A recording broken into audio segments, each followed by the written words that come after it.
judgment? How do we transmute it? How do we transform it? What do we do with the energies of judgment, whether it's within ourselves, whether it's towards others, whether it's towards life, right? Because suffering is really having those expectations that are not being met, and then we judge whatever life gives us instead. The judgment towards others, that which we put out, the subconscious recycles and brings it back to us. That's just how the mind works. So the judgment, it really isn't serving us there. Judgment towards ourselves, have you ever noticed your inner critic going crazy, attacking you? It's either not enough or too much. How do we transmute these energies? Today I share with you 4 simple steps. Simple, but so powerful. How do we get rid of judgment? How do we, and I want to even say doubt, because those are the energies. The judgment comes with the doubt when we're not whole, when we're not centered, and it's actually one of the steps. So let's dive right in. 4 powerful steps to transmute the energies of judgment and come into centeredness, peace, and alignment.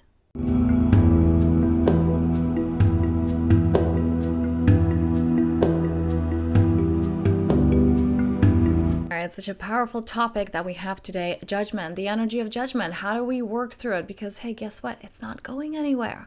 It gets stuck in the body when it's not processed. So today I share with you the 4 steps. How do we move through this energy? How do we actually utilize it as fuel? And what is it really pointing us towards? So number 1, somebody recently told me, not recently, actually it was many years ago, and it was somebody who was on the path. And they were doing personal development and spirituality. And I made a comment, speaking directly to them, about a modality or teaching, something like that. And they told me, Anna, well, that sounds very judgmental. And I said, oh, I am. And in that moment right there, this is the first step. When you own it, you come into wholeness. The problem is that a lot of us are denying our humanness. We're denying our wholeness. We're trying to be good people. We're trying to be spiritual people. And in that, there is this unrealistic box that we're trying to put ourselves in that doesn't exist. When I'm this, I'm not human. I don't make mistakes, or you're pretending to be someone you're not really. And I'm telling you this, any teacher that you hear that are like, I have it all figured out, they're lying. They're lying because it's unattainable. It's not that stuff doesn't come up. It does come up. You just learn to move through it with grace. Instead of getting caught up in the ups and downs of life, you're coming into this unshakable centeredness that is the present moment, that is alignment, that is peace. You don't enlighten yourself out of problems. You build the right relationship with them. You don't enlighten yourself out of being judgmental or out of having anger or sadness. You love it. You love those experiences because it's you. Because it's that God Life Source Consciousness energy moving through you, expressing itself through you. And I don't mean that, okay, so I'm just going to dump my emotions on other people. That's not at all what I'm saying. Check in with yourself. Am I speaking from love or from fear? Where is this coming from? Judgment comes from fear, by the way. And notice where that fear comes up and own it within yourself. Again, not dumping it on other people. Owning it within yourself. Someone recently told me, that was the part that I wanted to begin with. They said, you're so rude. Like I did something, they didn't like what I did, and they're, oh, that's so rude. I said, thank you. First, I didn't. First, for the first few moments, it offended me. I'm like, excuse me, I'm not rude. And then I caught myself. What's wrong with the rude part of me? Can you be okay that there's a yin and a yang, that there's a dark and light? You cannot be one without the other. And it's accepting our wholeness, loving our humanness. I'm emphasizing this again. This does not mean you're dumping your emotions on other people. It's like, oh, that's just the dark side of me. You speak from love, but you don't reject the shadow aspects within you. This is step number 1. Step number 2. Step number 1 was really don't judge the judgment. Step number 2, understanding the projections. When this person said, "You're rude," it was someone who was uncomfortable with doing what I did. I've been on the giving and the receiving side of this. And when you bring this to awareness, we all have. When you bring this to awareness, it's really powerful. When you judge someone as, "She's bitchy," we will only say that if the assertive part, because there's a shadow and a light aspect, and I actually go deep in this in Thrive. We did in the monthly membership, we did a whole workshop on this and how to work with those energies with specific people in our lives, and how to navigate and transmute some of the things, and how do we utilize that which we see outside as a map towards our own healing. So one of the things, the example that I brought up in that workshop was that if you have not incorporated and embodied and loved the assertive part of you, then when someone else is assertive, you're going to say, "Oh, that's bitchy." And the people in the membership were able to do that, both see that within themselves when they do that, and also when they're being judged by others.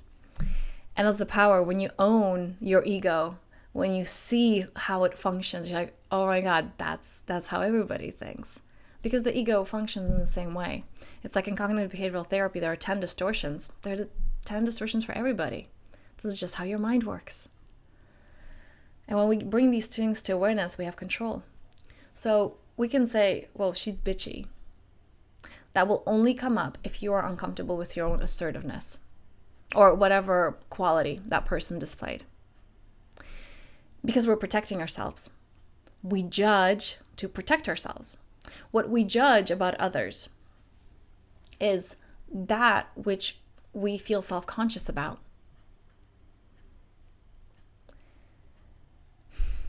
Taking a breath into the body as you're bringing this to awareness, as you're hearing this. And research has really been done on this. Like social researchers have been discovering this.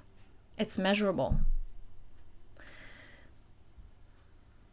Step number 2 is understanding the projections, both yours and those of others, okay, and shining light on them. Number 3, we stopped judging the judgment. We understood the projections, where the judgment's coming from, what it's really about. Number 3, can you meet the unmet need?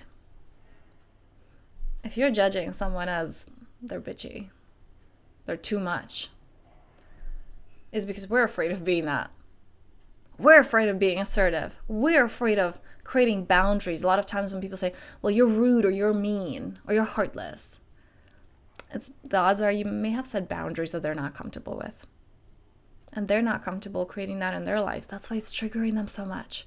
And when you start doing that, and you understand why you get triggered by other people, "Oh, they set that boundary. I'm not comfortable doing that. Who the hell are they to do that?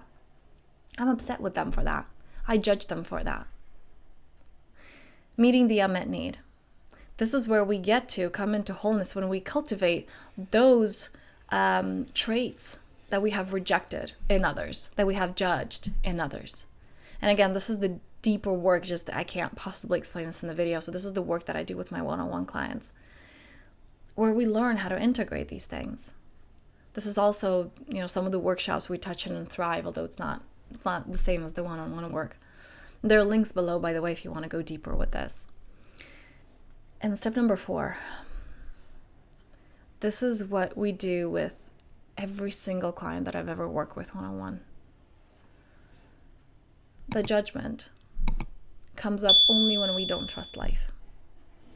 Because we need to control. I don't trust life, so I need to control things outside. I need to make sure they're in the right way, that people say the right thing, I'm going to judge them if they don't, because I feel threatened. And here's the thing with that. The price for your own freedom is to allow freedom to others. You have to stop judging others, to stop judging ourselves. And this is what I said at the beginning. Your mind recycles everything. When we judge others, we're judging ourselves. Your subconscious it's guaranteed, it will throw it back at you. Sometimes my friends share, it's like, can you imagine what this person said? I'm like, hey, you can walk away. They're stuck with themselves.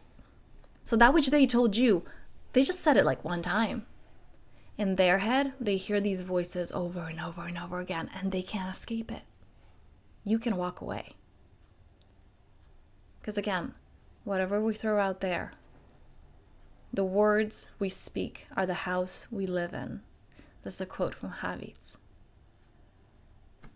That's just the reality of it.